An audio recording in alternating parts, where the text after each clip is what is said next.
Hulk একটা স্কুলের পাশ দিয়ে যাচ্ছিল। ঠিক তখন সে দেখে স্কুলের সব স্টুডেন্ট ভয়ে এদিক ওদিক ছোটাছুটি করছে, কারণ স্কুলের ভেতরে একটা বড় দানব ঢুকে গেছে। খবর পেয়ে হাল্ক এক মুহূর্তও না ভেবে স্কুলের মধ্যে ঢুকে পড়ে। সে আগে লড়াই না করে এক এক করে সব ছাত্রছাত্রীকে বাইরে বের করে আনে। সবাই নিরাপদে বেরিয়ে এলে হাল্ক দানবকে খুঁজতে শুরু করে। কিছুক্ষণ খোঁজার পর সে দানবের সামনে গিয়ে দাঁড়ায় এবং বলে, কিরে, বাচ্চাদের উপর আক্রমণ করছিস? সাহস থাকলে আমার সাথে লড়ে দেখা।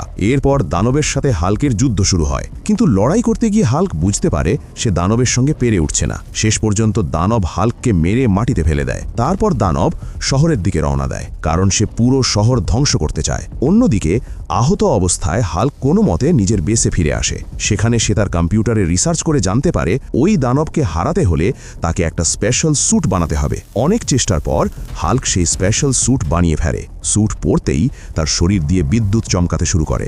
এরপর হাল্ক আবার দানবকে হারাতে বেরিয়ে পড়ে। এবার দানবের সামনে দাঁড়ায় শুধু হাল্ক নয়, শক্তিশালী স্যুট পরা হাল্ক। আবার তাদের মধ্যে জোর লড়াই শুরু হয়, কিন্তু এবারও হাল্ক পুরোপুরি পেরে ওঠে না এবং মাটিতে লুটিয়ে পড়ে। মাটিতে পড়ে হাল্ক হাত জোড় করে বলে, বন্ধুরা, এবার তোমরাই একমাত্র ভরসা।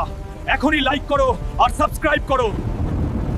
লাইক আর সাবস্ক্রাইবের শক্তিতে হাল্কের শক্তি দ্বিগুণ হয়ে যায়। সে উঠে দাঁড়িয়ে দানবকে পিছনের দিকে ঠেলে দেয়। দানব ভারসাম্য হারিয়ে নদীতে পড়ে যায়। শেষ পর্যন্ত হাল্ক জিতে যায় এবং পুরো শহর আর স্কুল দানবের হাত থেকে বেঁচে যায়।